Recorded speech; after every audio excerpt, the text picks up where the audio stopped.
welcome to a special edition of the Final Percent Podcast with Keaton, better known as the Muscle. Many muscles, lots of muscles. Man, I've been to your house a few times. We did the Limitless conference that you did. That was just, unreal. You had, the who's who of literally everybody. Yeah. I still remember I'm just like standing out there. You have the deck over your pool, and you had a flyby in the Blackhawk because that's just something that's just normal. Yeah, normal things.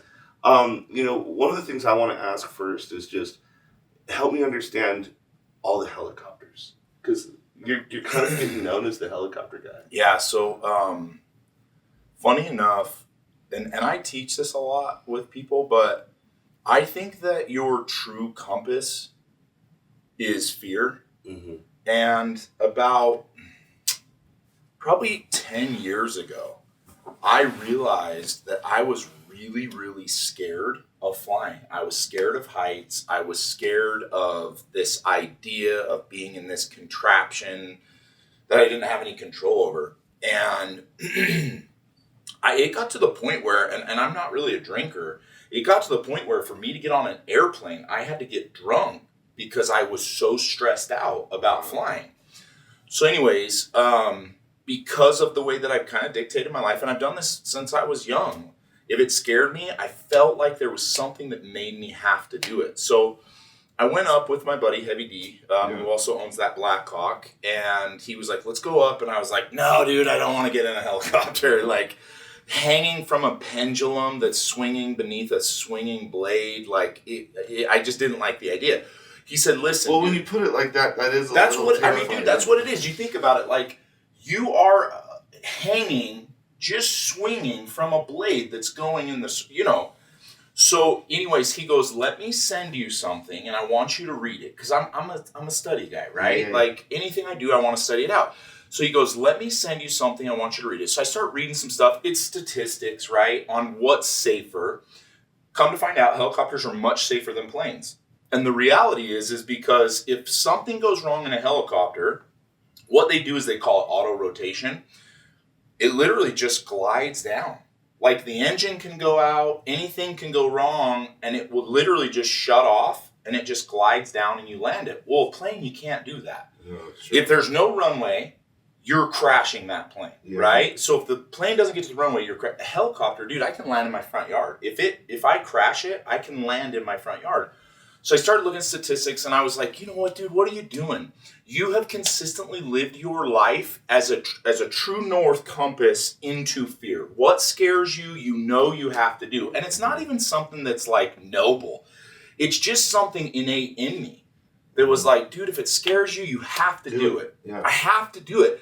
So anyway, so I went up with him, and I got behind the controls, and I was like, holy cow, dude, I really like this. And it was like my brain rewired. When I was in control, my brain rewired, and it was the same fear and anxiety that I felt flipped.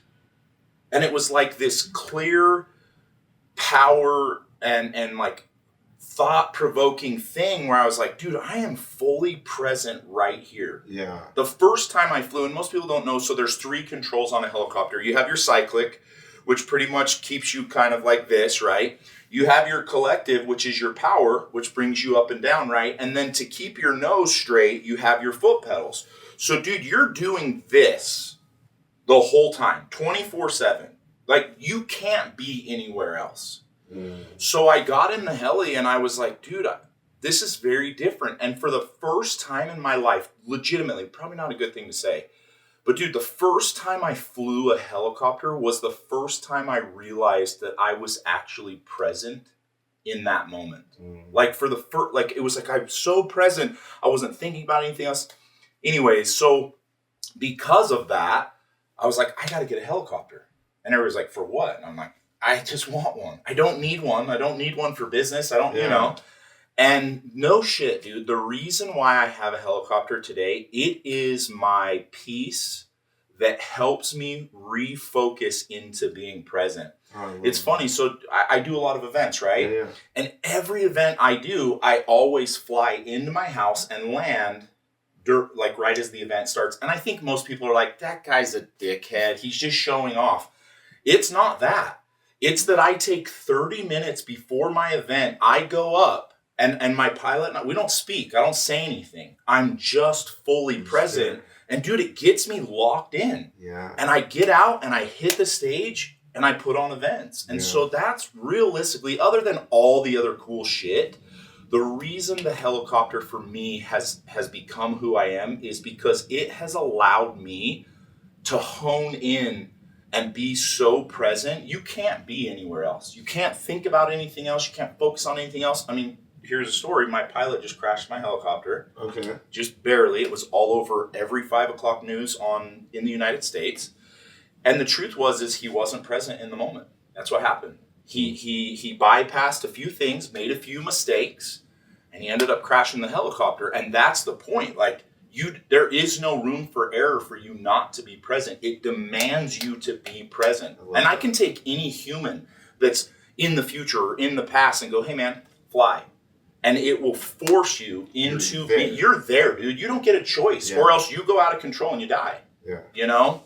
So for me, it became not only something that I love, it's something that gives me my time back because I can fly anywhere faster than most people can even take a jet. Like, Vegas is about an hour and 10 minutes away on a jet. From my front yard to Vegas in my helicopter, it's 2 hours. But I'm from my front yard to where I'm staying in Vegas in 2 hours, which is still faster. So it gives me my time back because I speak a lot at events all over the place. And if it's within 500 miles, I'm there in a helicopter. Yeah. So there's a lot of purpose to it. But for me, truthfully, like, when I felt that first time in my life being present, I was like, this is all I want to do. So that's why it's kind of become a staple of what I do. I didn't realize that was going to be such a good question. I saw a helicopter, I've seen the helicopters. And, you know, I will say it's another thing I want to talk about is the mastermind event that we did right before Man in the Arena. Yeah. You gave a speech about the picture with your dad. It blew my mind, man. I think it was far and away the best speech that happened over the whole event. I appreciate that. I would just love to, you know, have an encapsulated version of that because I think it's more powerful than, you know, certainly like if you've never heard it, I'd love for people to like kind of get a taste of that. Yeah. It was just so moving and so touching. So I'd love to, you know, kind of recap that. I appreciate that. Let me, if I can, preface. Yeah. So I speak. I'm lucky enough to speak about 2 to 4 times a month, right? Almost every weekend I'm somewhere speaking or doing something. And one of my best friends is Ed Milet. I love him to death. When I first heard him speak, I was blown away. Same thing. Yeah. And this is absolutely not to knock on him at all, but I heard him speak again and again and again, and it was a very similar message. Most powerful message ever. Like, love it. Yeah. But when I heard him speak again, in me, it was like, I'm not built like Ed where I can just refine this beautiful speech. I'm the person that can go and give any speech on any topic at any time, and it may never be as good as Ed's one speech, but I'm okay if I bomb, if I also am able to have really good speeches. And the reason I say that is because I don't ever give the same speech. You could follow me around to every event, and I will give a different speech at every event. The same way, yeah. So like when you say that, I'm like, all right, hold on, okay, let me think about what I spoke on. Yeah. And I remember it a little bit, but ultimately, my father, in fact, it's that picture right there. My father, I loved my dad. He was really hard on me, but I loved my father. And, you know, he had shortcomings, as all parents do. Yeah, for sure. But one thing that I wish someone would have said to him, and it was what I said to the men here at the house when we did that event, was we in nobility think that our responsibility is to take care of everyone, which is true. It is true. But we bypass the idea that we're supposed to take care of ourselves first. If we were to go all the way back 2,000 years ago, and we lived in a cave and we had to provide for our family, our health would be number one, the most important thing. Because if I get sick, I can't hunt. And if I can't kill it, my family doesn't eat. Yeah. You know, it's the same thing. You think about being on a life raft with your family in the middle of the ocean. I got to drink and I got to eat because if I die, everybody on this boat is going to die. Yep. And most men don't realize in their thought of nobility that I'm going to put everybody first, and they burn themselves to the ground. Yep. And that's what my dad did. I love him to death, but I watched him burn himself to the ground to provide and take care of my family, which I love and I'm grateful for. Yeah. But I wish that somebody would have said to him what I said to the men that night, which was, dude, you don't understand what real life is if you cannot put yourself first. And the first objection that I get from that is, especially from Christian people, is they say, well, the first and the greatest commandment is to love God. And then the second is like unto it, to love your neighbor. But they never finish the scripture. The scripture actually is God giving you a metric of how much you should love him. He says you should love God and you should love your neighbor as much as yourself. So if you don't love yourself and you don't put yourself first, you cannot give the love that your God and your family and your friends deserve. So it's the same thing I always tell people, like, if this is the love that I have, that's how much I have to give. And as I am a man in nobility, I put everybody first, that slowly dwindles. And then I have this much to give. But if I realize that the more I build in myself love and trust and power and respect, the more I'm able to give to those people that I love the most, right?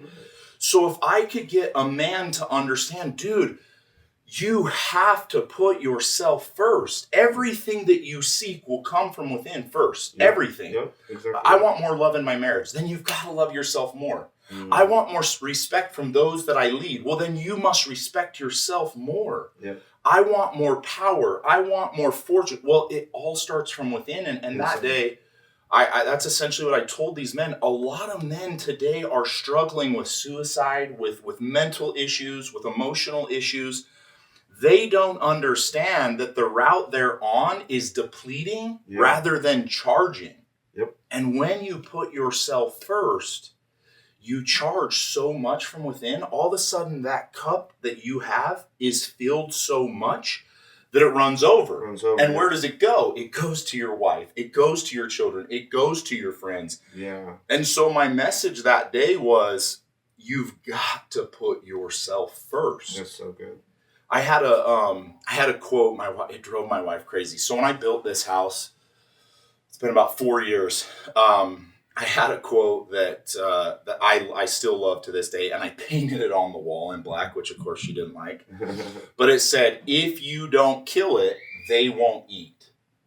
And for me, that was the beginning of this idea that if I am not powerful enough to go out and do it, my family, my friends, my wife will not be able to benefit because I'm so run out. And ultimately for me, dude, I'll tell you, in fact, I do a lot of one-on-one mentoring. I had this conversation yesterday with somebody, and I said, dude, think about it like this. If you yourself cannot build within yourself what you seek, you will never be able to build it within someone else. That's good. And I look at my 5 daughters and I'm like, I want them to be strong and confident and powerful. I've got to do that myself first. That's exactly right. And that's, I think, again, where most people kind of lack, and they continue in their thought of nobility. I'm going to put everybody first. I'm going to put everybody first. I'm going to put everybody first. And then they run out. Yeah. And that's the worst man in the whole world, the one that's just depleted.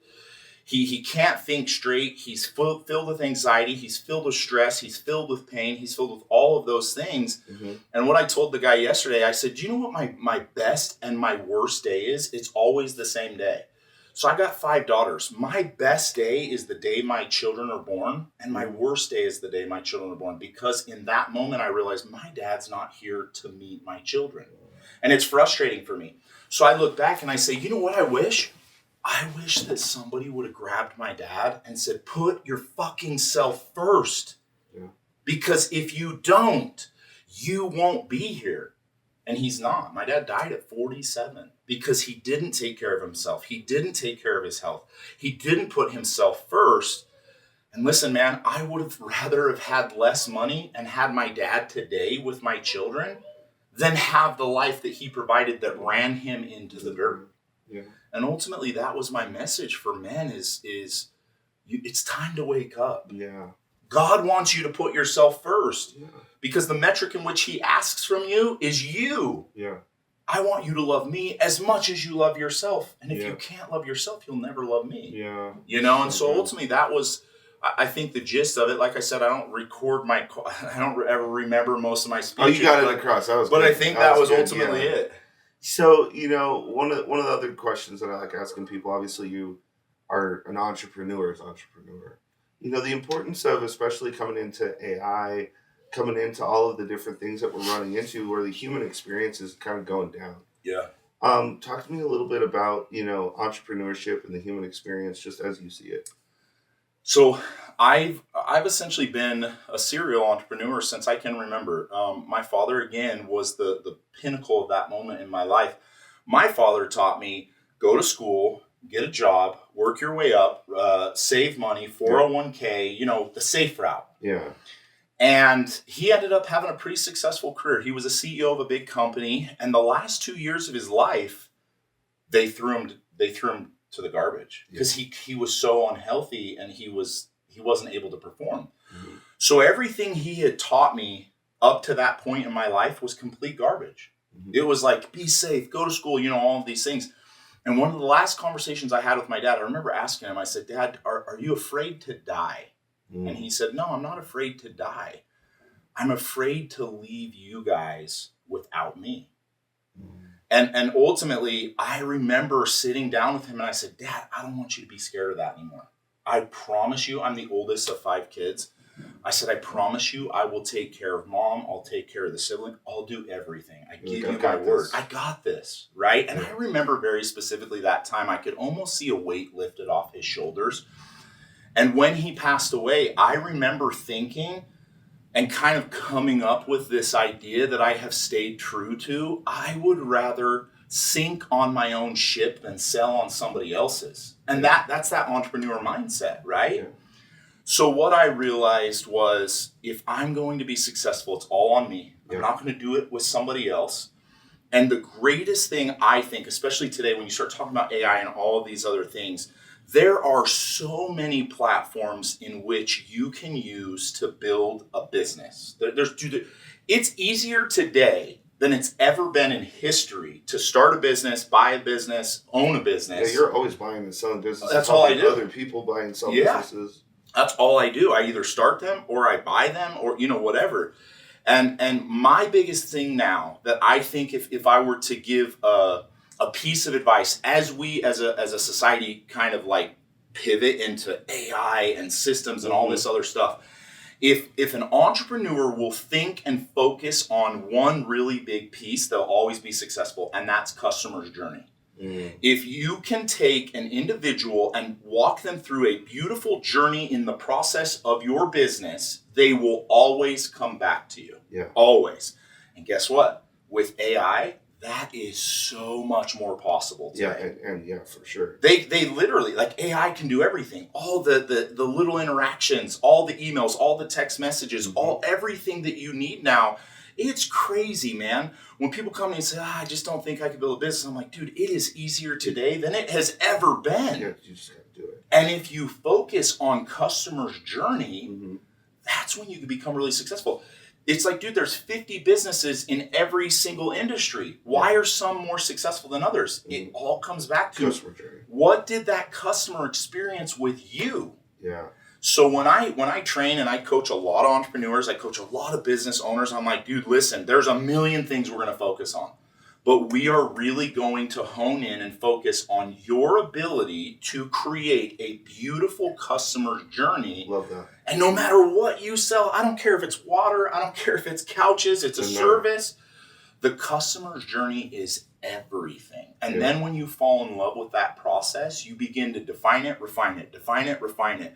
And then you just catapult yourself above everybody else. Everybody's so worried about marketing and sales and systems and programs. It's like, dude, you have to understand that you are taking an individual and you are saying, I will give you this and you will give me this. If your experience is beautiful, you'll continue to do that. And they'll get to the end of it. A lot of people start stuff, but they don't finish it. Most people. Yeah. And the better the customer's journey, the more you hold their hand, the better they have an experience with you. Exactly right. And so for me, again, when I talk about entrepreneurship and why I fall in love with it, why I coach, why I teach people to get into businesses, to buy businesses, to build businesses, it's very easy to build almost anything from the ground up and make $1 million a year. Yeah, for sure. You just have to have the right systems and processes and the right vision. And the right vision is what do you experience when you come and you partake of my business? Yeah, for sure. So to wrap things up, I think, obviously you do a lot of coaching, different things like that.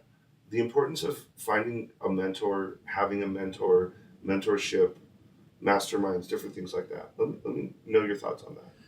It's funny, man. I wish I could, in me, tell people that my success came from having a mentor. It didn't. Mm-hmm.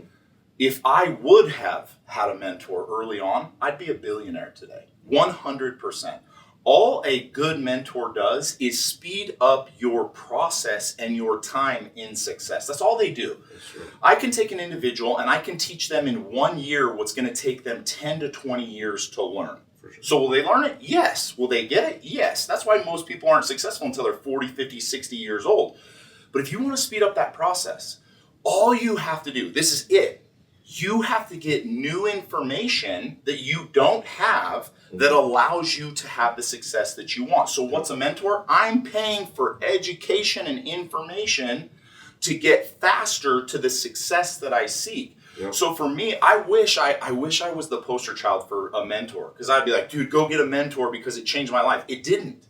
My life was nothing but grind and grind and grind because I didn't have a mentor. So by the time I was 30 years old, I had built 20-ish businesses. I had made a few $1 million. I realized, like, dude, I'm missing something. Yeah. And one of the first times I actually met someone and I was like, that's the life that I want. Mm-hmm. And I went to them and I said, how much for you to tell me and give me the information to have the life that you want? And all of a sudden I was like, holy shit, dude, things are coming so much faster. Yep. And the coolest thing about having a mentor is all of us, we work like 6 inches in front of our face.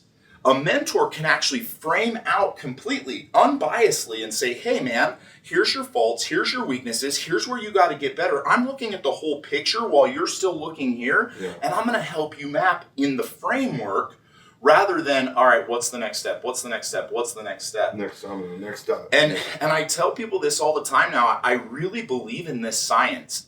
If you spend 10% of what you spend with a mentor, you should make. So if I'm making 60 grand a year and I want to learn how to make 100, I got to spend 10 grand. If I want to make $1 million, I'm going to have to spend 100 grand. If I want to learn how to make 10 million, I'm going to have to spend $1 million. If I want to make 100 million, I'm going to spend $10 million. And for some people, that's crazy.